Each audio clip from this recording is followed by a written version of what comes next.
BCA fourth semester की जो algorithm की सीरीज़ थी उसमें जहाँ हमारा पांचवा एल्गोरिथम है Sutherland Cohen line clipping algorithm. ठीक है, तो इस एल्गोरिथम को बेसिकली एक बार थ्योरी पढ़ लेते हैं कि ये एक लाइन क्लिपिंग एल्गोरिथम होता है कि जो कि 2D में लाइंस को क्लिप यानी काटने के लिए जो भी एक्स्ट्रा लाइंस हैं, जैसे कि हमारा एक विंडो है जिस पर हम लोग देख रहे हैं। ठीक है, ये हमारा मॉनिटर है और इसको बोलते हैं विंडो, क्लिपिंग विंडो। ठीक है, तो ये जो एक्स्ट्रा पोर्शन इसमें बाहर आया हुआ है इसको जो हटा देते हैं, इस सरफेस को हम लोग अंदर तो ले नहीं सकते हैं, तो इस लाइन को जब हटाते हैं तो इसी लाइन को हटाने के जो प्रोसेस होता है उसको सदरलैंड कोहेन लाइन एल्गोरिथम बोलते हैं। ठीक है, तो क्या लिखा है, Cohen Sutherland line clipping algorithm is a method for clipping 2D में ये होता है। ठीक है, ये एक रेक्टेंगुलर क्लिपिंग विंडो जो आपको दिख रही है उसमें जो एक्स्ट्रा लाइंस होते हैं उसको हटाने के लिए यूज़ होता है इनसाइड और आउटसाइड द रेक्टेंगुलर विंडो। ठीक है, अब देखिए इसमें एक रीजन कोड होता है, इस रीजन कोड को आइए समझते कि कैसे निकालते हैं।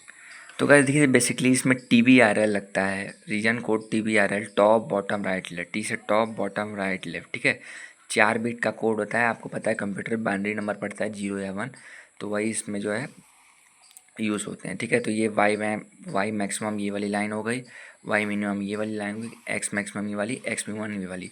तो आइए देखते हैं कैसे ये प्लॉट्स होंगे 0 0। तो देखो विंडो में जो बीच में होगा ये हमेशा 0 0 0 0 होगा। ठीक है, क्योंकि भाई यहाँ तो ना टॉप है ना बॉटम है ना राइट है ना लेफ्ट है। ठीक है, तो यहाँ आएंगे तो ये क्या टॉप में है, नहीं। बॉटम में है, नहीं। बॉटम का मतलब है सबसे नीचे। ठीक है, राइट में है, नहीं जी। लेफ़्ट में है, हाँ है, तो इसका रीजन कोड हो गया। ठीक है, top bottom right left, top में नहीं है, बॉटम में नहीं है, राइट में नहीं है, लेफ़्ट में नहीं है। ठीक, ऊपर आ जाएंगे, टॉप में है, बिल्कुल टॉप में है। बॉटम में है, नहीं। राइट में है, नहीं। लेफ़्ट में है, हाँ। ठीक है, अब यहाँ देखिए टॉप में है, हाँ। बॉटम में है, नहीं। राइट में है, नहीं। लेफ़्ट में नहीं, बीच में है। ठीक, यहाँ टॉप पे है, हाँ। बॉटम में है, नहीं। राइट में है, यस। लेफ़्ट में नहीं है, नहीं। ठीक है, तो ऐसे कोड कर लेंगे, इसका भी करके देखते हैं। टॉप जी नहीं, बॉटम जी नहीं, राइट जी हाँ, लेफ़्ट नहीं। ठीक है, अब इसका टॉप पे नहीं भैया, बॉटम पे जी हाँ, बॉटम मतलब पेनी का लोटा। राइट, तो भाई राइट में है, नहीं। लेफ़्ट में है, हाँ। ठीक, और ये क्या है, टॉप में नहीं है, बॉटम में है, हाँ। राइट लेफ़्ट कुछ नहीं है। यहाँ देखो टॉप में नहीं है, बॉटम में है। ठीक है, राइट में है, हाँ। लेफ़्ट में नहीं है। ठीक, तो ऐसे आप रीजन कोड्स निकालना सीख सकते हैं। ठीक, एक बार और देख लीजिएगा, क्लियर हो जाएगा आपको। फिर उसके बाद कुछ थ्योरी हैं, इन चारों पॉइंट्स का देखिएगा, x is less than minimum, इसका स्क्रीनशॉट लेके लर्न कर लीजिएगा। ठीक है, इसका कोई डू यूज़ नहीं है। अब एल्गोरिथम में आएंगे भाई, पहले आप रीजन कोड असाइन करेंगे, आप अपने बोथ पॉइंट्स को 1 2 3 4 टोटल 9 कोऑर्डिनेट्स में डिवाइड है, तो 9 का रीजन कोड लिख लेंगे, आपको बता चुके हैं। अगर CO और लॉजिकल ऑपरेशन आप पढ़े होंगे अपने डेटा स्ट्रक्चर में, तो यहाँ पे और में अगर आप 0 0 0 0 आ जाता है तब एक्सेप्ट होगा कम्प्लीटली इनसाइड द विंडो। अगर 0 0 नहीं होगा तो रिजेक्ट हो जाएगा। भाई 0 0 का मतलब तभी तो अंदर होगा, और ये सब तो बाहर के पॉइंट्स हैं। तो ये सब पॉइंट्स इसलिए दिखाए गए हैं कि अगर आपका एंड और ऑपरेशन करने पर, जोड़ने पर, अगर ये 1 कहीं भी आ रहा है तो इसका मतलब वो बाहर है। अगर 0 0 आ रहा है तो वो completely inside the clipping window है। ठीक है, अब इसके बाद ये सब लिख लीजिएगा, आप एक बार स्क्रीनशॉट ले लीजिए। ठीक है, ये 2 फॉर्मूले पे यूज होगा, एक पहला इंटरसेक्शन निकालने के लिए, दूसरा इंटरसेक्शन निकालने के लिए। ठीक, ये सब जितना है ना एम स्लोप वो सब आपको सिखाएंगे निकालना। तो देखो ये क्वेश्चन का स्क्रीनशॉट लो, क्वेश्चन दिया है ABC रेक्टेंगुलर बिंगो जिसमें ABCD का पॉइंट दिया हुआ है, उसका बोल रहा है रीजन कोड पता करिए जो आपको सिखाए हैं, और कोहेन सदरलैंड एल्गोरिथम यूज करिए। 2 लाइन दी हुई हैं, इन लोगों को लाइन को काट के हटाइए।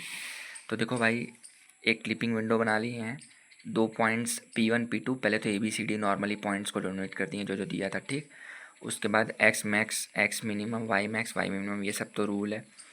ये देखो अंदर इन लोग को लाना है, तो अंदर कहाँ होगा, ये क्लिपिंग विंडो के इसी साइड होगा। तो हम लोग को यहीं पे इन दोनों को पॉइंट्स को प्लॉट करना है, यही दोनों पॉइंट निकालना है, और ये इतना जो है वो हटाना है काट के। P1 P2 दिया हुआ है। ठीक, तो सबसे पहले हम लोग असाइन रीजन कोड्स P1 और P2 के लिए कोड क्या हो। P1 कहाँ है भैया, ये टॉप में है, नहीं। बॉटम में है, नहीं। राइट में नहीं। लेफ्ट में है, हाँ। तो 0 0 0 1 हो गया।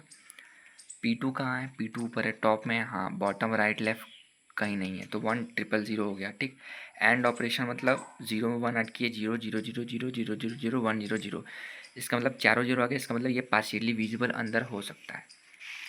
उसके बाद स्लोप एम बराबर y two minus y one x two minus x one p one p two ही एक्स वन वाई वन है एक्स टू वाई टू है 10 30 80 90 दिया हुआ है 90 minus 30 y two minus y one ठीक है 6/7 0.857 ये एम की वैल्यू आ गई ठीक। अब नेक्स्ट स्टेप देखो तुमको बताए थे कि ये जो पीछे वैल्यू है पहला उससे निकलेगा दूसरा इससे निकलेगा तो वही वाला यूज कर रहे हैं y बराबर m x minimum minus x one plus y one x one y one दिया हुआ है 10,30 एक्स मिनिमम क्या है एक्स मिनिमम हमारा 30 है ठीक है एक्स मिनिमम ठीक है तो 20 माइनस 10 30 30 और इससे मल्टीप्लाई कराएंगे यहाँ पे आ जाएगा। अब देखो ये क्या होता है ना कि 38 आया ये पॉइंट में कभी भी नहीं लेता है ठीक है क्योंकि pixels can't be represented in points pixel को आप पॉइंट्स में रिप्रेजेंट नहीं कर सकते हो। तो पहला हमारे पास क्या आ गया 20,39 ठीक है एक्स मिनिमम जो था 20 था 20,39 आ गया। दूसरा इंटरसेक्शन पॉइंट I2 निकालने के लिए क्या करेंगे P1 देखिए x one y one x two y two दिया हुआ है कन्फ्यूज मत होइएगा तो 1/m बस इसमें 1/m कर देना है वाई मैक्स मैंने y one plus x one यहाँ पर दिया हुआ है y one x one put करो वाई मैक्स 70 सॉल्व करने में 56.6 हम इसको राउंड ऑफ करेंगे फिर 57 आ जाएगा। तो दो हमको मिल गए तो हम लोगों ने क्या किया ऊपर का जो जितना गैप था उसको हटा दिया है ये हमारा I2 I1 जो वैल्यू है वो आ चुका है I1 20,39 I2 57,39 तो ये डन हो चुका है। यानी यही एल्गोरिथम होता है कि जो एक्स्ट्रा लाइन है उसको हटाने के लिए इस एल्गोरिथम का यूज किया जाता है। ये हमारा क्लिपिंग विंडो तैयार हो चुका है ठीक। तो यही लाइन हमको पता करना था कि भाई इंटरसेक्शन 1 और इंटरसेक्शन 2 दोनों हमको मिल चुका है। सो गाइस यही था। अब अगला एल्गोरिथम आपको अगले वीडियो में डिस्कस किया जाएगा। इसको 2 से 3 बार देख लेंगे तो क्लियर हो जाएगा, इतना हार्ड नहीं है। कम से कम 15 मार्क्स से नीचे नहीं आने वाला है ये एग्ज़ाम में। ठीक है तो आज के लिए इतना ही। जय हिंद जय भारत।